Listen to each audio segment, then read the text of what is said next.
newest MMOs by Force Gaming. I need to edit this while I do that. Welcome back. It is that time of year once again where we sit down to take a look at the upcoming MMO release schedule. Just, a little sneak peek of all the games that are sure to disappoint us in 2025. Jokes aside.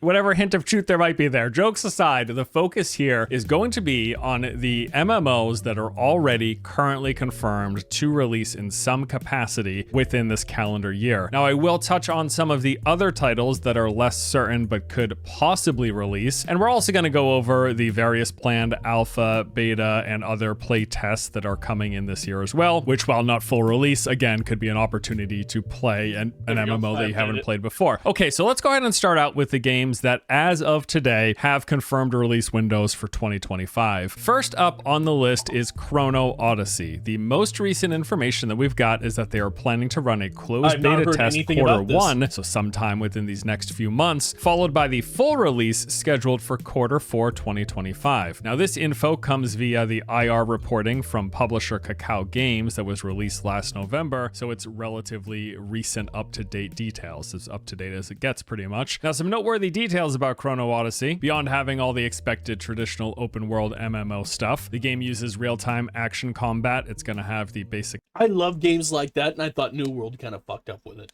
I think that they made the combat too repetitive, and even though it was action combat, I mean, as soon as you learn the moves, you could dodge pretty much everything and anything from any of those NPCs. They made it too easy. It didn't feel like what I was expecting. Like attack, the defense, comparison and dodge would be Elden mechanics Ring or that Dark you Souls. expect. Combat also utilizes a weapon swapping mechanic. Look at that. That would be hard as fuck to changing from dodge. one weapon to another, like swapping That's an MMO? skill bars, for example, but also evidently they're going to have the ability to alternate how you hold a weapon either in one or both hands, which to me sounds I played an awfully RPG similar game to like how this sort of system works in Souls games, which would be neat to see how they implement that. There's also this special mechanic or ability called the Chronotector that allows you to freeze time, rewind events, and explore alternate timelines. Now I'm going to assume, as they're highlighting this mechanic, it's probably likely exclusive to the instant story-based content in the game, as freezing and rewinding time with other players around you just doesn't really make a lot of sense. It's highly, highly unlikely, unless their sort of freeze and rewind time system is like similar to what mages have in WoW, where you start it and then it pulls you back like 5 or so seconds into the position, the health, and the mana that you had at that particular time. But regardless, Chrono Odyssey, we got 6 confirmed classes, each come with 2 particular weapons that they utilize. So there's the swordsman, who uses sword and shield as well as a great sword. Paladin's got the mace along with a tower shield and spear. The sorcerer uses a staff and spellbook. The berserker is dual axes and a great axe. The assassin, dual daggers and a rifle. And then finally the ranger, who utilizes a bow and rapier. Now beyond that stuff, Chrono Odyssey also has and features random procedurally generated dungeons. They're gonna have large-scale realm versus realm battles, open world seamless exploration between zones. Did you guys see that fire, how it bellowed up from the belly? If it's in, oh god, that's not what I was looking for. It also has and features random procedurally generated dungeons. They're gonna have large-scale realm for... Look at that right there. You can see it burling up from the gut all the way up to the mouth. I love those little details like that. That's cool as realm shit. battles, open world seamless exploration between zones, open field world events that can be, quote, enjoyed by hundreds of players simultaneously. This will include things like world bosses, and they've also got weather and dynamic seasons, and the whole thing running on Unreal Engine 5. Now, this certainly is a pretty looking game from the small snippets of it that we've seen thus far, that is for sure. Of course, it is hard to judge much beyond the fact that it looks good. I would guess, aside from the fact that we should probably also expect the typical monetization seen from its publisher, Kakao Games, which is a lot of it. A lot of monetization we should likely expect. So once again, Chrono Odyssey is going to have closed beta testing scheduled. I don't care if it's pay to win as long as the gameplay is good and it keeps me interactive. If it keeps me in, I'll play it, even if it's pay to win. For some time between now and April. Keep an eye out for signups for that. And then unless things change, yes, this game is expected to release officially later this year. And the story has to make kind of sense. Next up is Dune Awakening, scheduled for release in early 2025. This is the open world sandbox survival crafting MMO developed by Funcom. The game looks to be building upon the foundation laid with Conan Exiles, their prior quite popular game, but this time it's going to be new, improved, and obviously also set in the Dune universe. Some notable details about this game include, as mentioned, survival sandbox MMO. That's probably the best way to describe it. You've got all of the basic survival crafting features and systems, gather resources, make items, build a base, craft gear, get stronger, go out to explore, take on enemy camps, and engage in PvP. That is like the baseline foundation of what you'll be doing in this game. As for the explorable spaces that we have, well, they take place on the dune planet of Arrakis, and it's going to primarily at release consist of 2 massive open zone regions. Now, the first one of those, post the tutorial, is called Haga Basin. Now, this region alone is said to be larger than the entirety of their prior game, Conan Exiles. And Conan Exiles was fucking huge. It would take you an hour to go clear across the map easy. Exiles is a pretty big game, especially after all these years. Now, they say that Haga Basin is going to have somewhere in the vicinity of around 100 hours of content to play through. And then after that, the end game zone of the Deep Desert will become available, which is where the late game progression and large-scale PvP takes place. In terms of what sort of stuff that you're going to see in these open zones, well, you've got a variety of points of interest, public events, and content types. These include enemy strongholds, these large, elaborate bases, camps, and ruins, things along those lines. These will be full of enemies. You go in, you clear them out using a mixture of range, melee, and spells and abilities, depending on your class and build setup. After doing so, collecting valuable loot and resources in the process. You've got the desert testing stations. This is basically their take on public dungeons. These are predominantly underground areas that come in a variety of biomes, and while these will be full of enemies, and many will even have some sort of a boss encounter at the end, like public dungeons. I like them. I liked them in ESO. But in Arcage, right? Arcage? No, Throne of Liberty. Throne of Liberty, when they turn it into PvP zone, I hated that. Because all I wanted to do was grind for gear. And if I could only grind for gear for like 20 minutes a day, that sucked. I didn't want to be in PvP. I just wanted to grind for my gear so I could do the raids.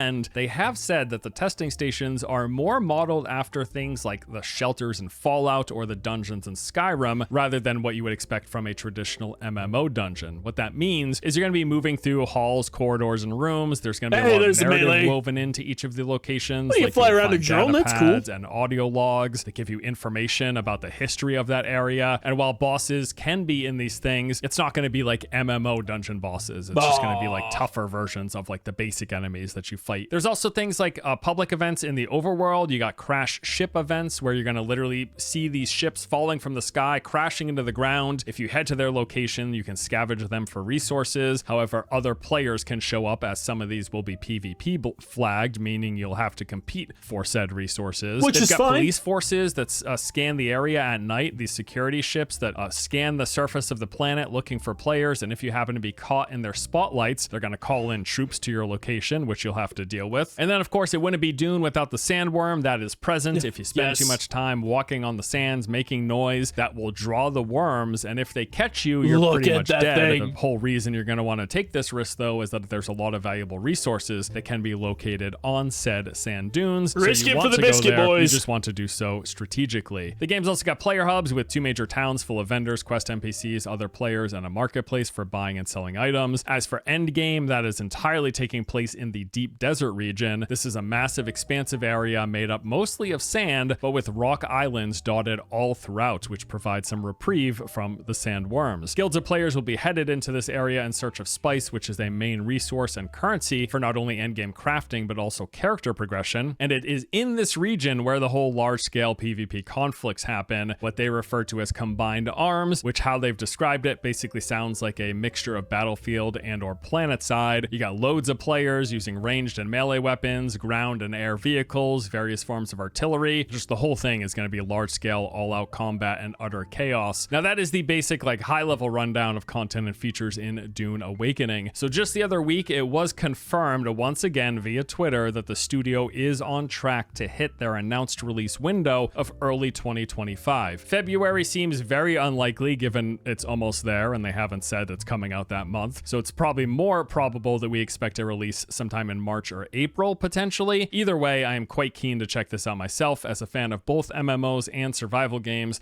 This one seems like a nice blending of those two. Looking forward to giving it a go. I also happen to know that prior to release, there is an ongoing beta test that's happening off in the background, which you can register for a chance to be invited over on their website. All right, before we continue on with the list, let's get a quick word from today's sponsor. Hold tight though, this is a good one. Today's video is sponsored by Warframe, the free-to-play sci-fi loot grinding game from Digital Extremes. I have played this quite a bit myself over the years and easily have a few hundred hours under my belt at this point. It's been one of those staple games that I come back to once or twice a year to check out what's new, and wouldn't you know it, they just so happen to recently get some new content with Warframe 1999. This update introduces the next cinematic quest line in Warframe's ever-growing ongoing story. You'll take on the mantle of Arthur Nightingale and blaze through the spectacular Y2K-era city-state of Holvania atop a turbocharged Atomocycle, which is a brand new customizable vehicle you can ride around. Now, beyond experience, which you can take out into the open game world. Oh, I fucked it. Seeing the new story, you'll also battle new enemies, acquire powerful weapons, master a tactical new warframe, and navigate relationships with both your fellow proto-frames and a mysterious visitor from the far future. There's also a new PvPvE mode in the game where two squads of Tenno compete against each other while fending off waves of Scaldra and infested enemies. So thanks again to Warframe for sponsoring this video. Be sure to check out the recent 1999 update yourself using the link below. There's also a demo available for the game for new players. And if you didn't know, Warframe is now also playable on the go, available on iOS devices and coming soon to Android. All right, let's get back into the upcoming MMOs for 2025. Next up, I wanted to tell you about Anvil Empires, which, while it doesn't fit the traditional mold of MMORPG, it is still quite interesting looking, and I think it will be potentially appealing. I love Civilization Sims. To fans of the genre. It's appealing to me. So Anvil is a massively multiplayer game where thousands of players work together to build empires, wage war, and conquer in a persistent online world. The kicker here, my buddy Dirty, he would love this game, is you actually play as an individual soldier in this massive medieval army. And from what I've seen of the gameplay, it looks like they really deliver on this. This potentially seems really cool. Now, again, this isn't going to deliver like the traditional fantasy MMORPG experience. It's not a fantasy setting whatsoever. It's more so like you are playing as a foot soldier in Age of Empires or something. Like you are one of the members in a squad, basically. The developer's prior game, Foxhole, had a very similar concept, except rather than being set in the medieval times, Foxhole takes place in what looks to be like a fictional take on World War II, with you playing as an individual infantry soldier. And that game is quite well liked. It's got over 35,000 reviews on Steam with an 88% very positive user rating. Their prior game, which had like a similar formula, but set in a different setting, similar to this, and people seem to really like what they did. So, as for their upcoming game, Anvil Empires, here's what we know. They say you'll take part in large-scale game of conquest that takes weeks to play out, wage war alongside thousands of players across one persistent online world. They've got custom server technology that enables up to 1,000 people. So, you can have your own people, but, I mean, is it like Azure Freedom? You get control of your own squadron? Is there a whole army? To be fighting shoulder to shoulder in massive real-time melee battles. These battles organically instigated by the player base themselves. You will also build settlements and grow them from a small hamlet into large bustling towns shared by hundreds of players, engaging in side activities like farming, hunting, husbandry, and more to support the upcoming war efforts. You can even trade with nearby player settlements. There's going to be a whole social economy here. Design and build these elaborate multi-level keeps and fortresses to help withstand from upcoming prolonged sieges. You're also gonna have to do things like establish supply camps and logistic lines to keep your player armies well-fed, armed, and rested. And this whole thing further enhanced by the fact that the game supports in-game VoIP. You'll be chatting with your comrades fighting beside you. I mean, I love games that have in-voice chat, like ESO back on Xbox. Oh my god, I would have had the funniest clips if I was streaming back then. There was some crazy shit that happened with proximity voice. Yeah, this really does look and sound Sometimes pretty it's neat. ass, So they've got though. pre-alpha tests currently underway, which you can request access directly via the Steam page. The access request will be visible at any points that they're looking for new applications, and when that goes away, they remove the button. But as of this recording right now, you can currently sign up to be invited to these tests, so check it out. In terms of the I'll release have to date from a consider recent it. FAQ, we learned that they are planning to launch via Steam Early Access this year in 2025, though the full 1.0 release of the game is likely a while off. You will be able to play this game later in the year. Also, I did want to mention another game, Fellowship, and while this by no means is a traditional MMO, it is absolutely modeled after the genre. This game basically is entirely focused on MMO-style dungeon runs. The short of it is, you pick from a variety of these pre-made characters, each with their own playstyle and skills, That's a neat and then from concept. there you form a group, filling up all of the traditional MMO roles, and go into these MMO It sounds like D&D dungeon runs. like dungeons, clearing them. It's basically, if you were to say, take like the World of Warcraft Mythic dungeon system and you spin it off into its entirely own separate game, that is basically Fellowship. So they refer to this as a multiplayer online dungeon adventure, or MODA, in a fantasy setting with endlessly scaling dungeons where players will focus on working together as a team with an emphasis on skill, cooperation, and strategy to defeat bosses, collect loot, and overcome ever-present challenges. As for additional features, we're going to have the Holy Trinity in the game. There will be a large roster and pool of various tanks, healers, and damage dealers for you to pick from, each of them with their own Holy name, Trinity. unique look, their own skills, playstyles, and capabilities. This might be one of the biggest downsides for some people for this game, is yes, you're not building your own character from scratch, you are Which I love the personalization of it.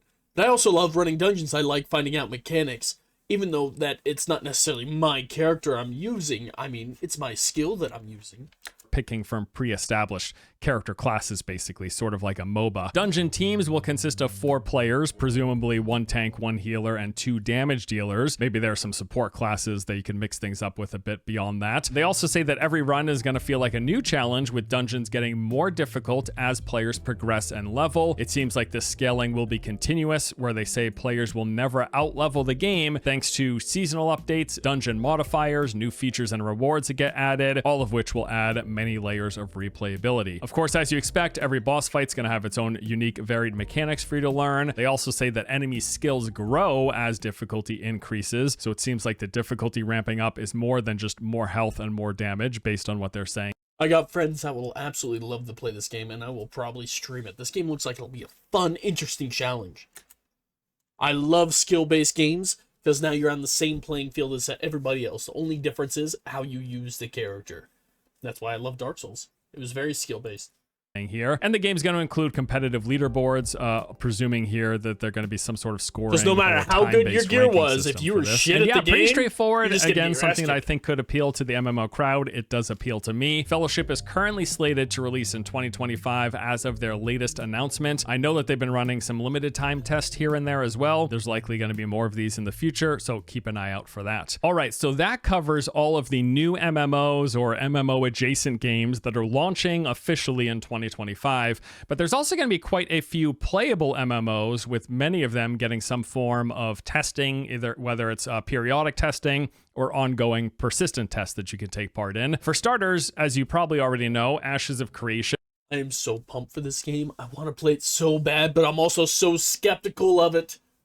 This game looks like it's going to be great, but also it looks like it could be shit. We'll find out. when it comes currently out. has alpha testing underway, with them granting access to the first couple of early zones. Although neither of them are fully fleshed out, there is content there with some of the systems and features in place. Now, people have been playing this for a little over a month now, I believe, with a sort of a mixed reception from what I've seen online, with much of the critique basically boiling down to the fact that, yes, hey, it's an incomplete game. Not surprising, but people still paid money, and they're saying, hey, I wish there was more there. There's not quite enough there. Just buy.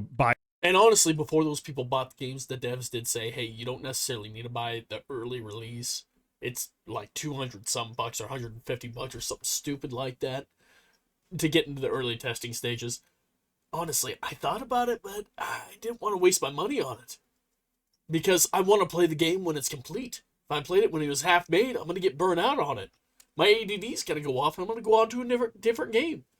So of course I'm not going to play a game that's complete. buyer beware. And now it does seem though that there is enough there for some people to be thoroughly hooked. I happen to know quite a few people who have been playing this game pretty consistently over the course of this past month. I do also plan to jump in myself at some point, although I'm not really in a rush, maybe at some point in the coming months, but nothing on the immediate horizon. I will say I think the PvP seems a lot of fun from the compilations and footage that I've seen. However, most of the leveling consisting of large scales, groups grinding elite mobs together, that doesn't seem very fun to me like personally, shit to me. but I'm willing to give it a go. But yes, if you want to play an early version of Ashes of Creation, it is available right now. You can get into the game for a little over $100 at the lowest cost. I would personally recommend waiting unless you're like a die-hard, pumped, super amped up for this game. Although in that case, I'm a you're probably casual. already playing it, so pay me no mind, right? Pantheon Rise of the Fallen. This game is also played. All right, my buddy Marcus has gotten into this game, and I told him I'd give it a try. We might play a little bit later. The game was slow. It was super slow. Like, oh my god. I couldn't kill a goddamn rat.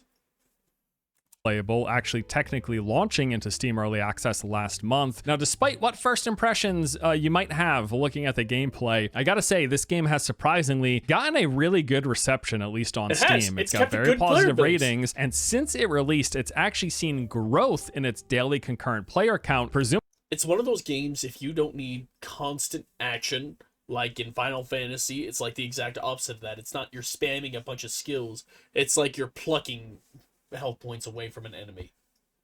It's like a chill, I can go make a coffee while my character fights this thing for me.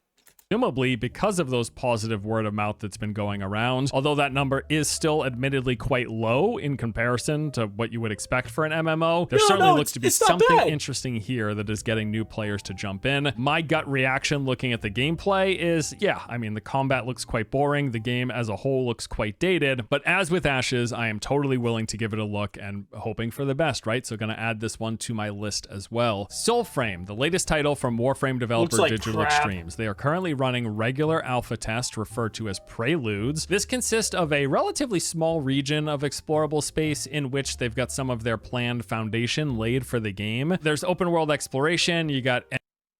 Alright, here's the current Steam charts of Pantheon Online.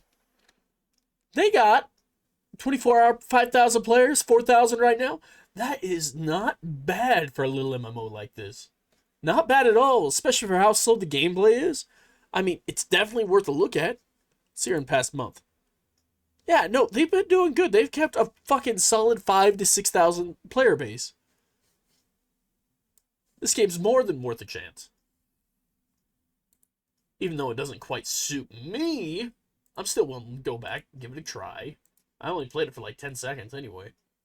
Okay, back to it. Enemy camps to go in and clear, as well as these underground... They took Warframe's movement mechanic and put it inside an MMO medieval game. To say it looks weird and out of place is an understatement. Procedurally generated dungeon layouts. I will say, I really enjoy... And I hate procedurally generated bullcrap. I hate it. I just want... It feels like they took the same assets. They moved them around a little bit. Oh no, it's a whole new dungeon! No, same fucking dungeon! It's the same room you've been in 10 times and the loot spawns in the same fucking area. Hate procedurally generated crap. Enjoyed at the time I spent playing this game. In my opinion, it does have a pretty solid foundation. Biggest issue is the combat lacks any real sense of impact. It's just very floaty and just no oomph behind it. I hope they work on that though, because everything else, like the world, the enemies, the characters, the points of interest, the general structure, the tone, the setting of the game, all of that I really, really like. So keeping my fingers crossed that they can give the gameplay a little more strong, solid feel to it, a strong sense of impact and reactivity from characters when you hit them, and the sounds and the animations and the spells all coming together to make a good feeling combat system. I hope they can do that, because beyond the combat feeling kind of floaty, everything else is like perfectly checks off all the boxes. The combat looks horrible. The combat's like half the gameplay. It doesn't matter how beautiful the world looks if your character moves like garbage. Boxes for me. You can register for Prelude's testing over on their website. In my experience, there's probably a few days to a week's worth of content here if you really want to play through everything. I'll Explore play it. the whole I'll give it a island, try. grind out some of I'll the have character high hopes for progression, it. run the dungeons several times to get some upgrade materials, stuff like that. It's definitely worth checking out, and I remain very hopeful for Soulframe. All right, one of my most anticipated upcoming MMOs, ArcAge Chronicles. Now, this was originally slated to release in 2025. However, This game looks good, by the way. from that same Kakao Games report that gave us the release window Kakao. for Chrono Odyssey, we also learned there that they had delayed the release of ArcAge Chronicles, pushing it out into 2026. The shop must have been having bug issues. Now, that said, they are planning to hold closed beta testing for ArcAge Chronicles later in 2025. There is a lot about this game that I am very hopeful for, most of which just builds off of the things that I loved about the original ArcAge. And they have said they are planning to include all of the best systems and features from that game, but moving it onto a modern day engine with more PvE content. If it's Kakao Games, you can be guaranteed two things: flashy combat, female models with huge bazongas, and an in-game store that's going to give you the best weapon in the game for $29.99. Content, and obviously the biggest shift here being the change from tab target to full-on action combat. Now, if you want a full rundown of what we know about that game, where my expectations are, just check out my latest upload.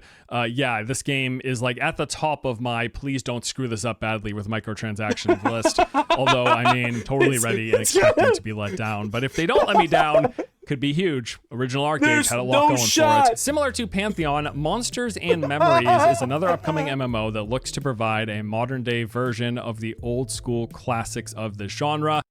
I do not like old school RuneScape.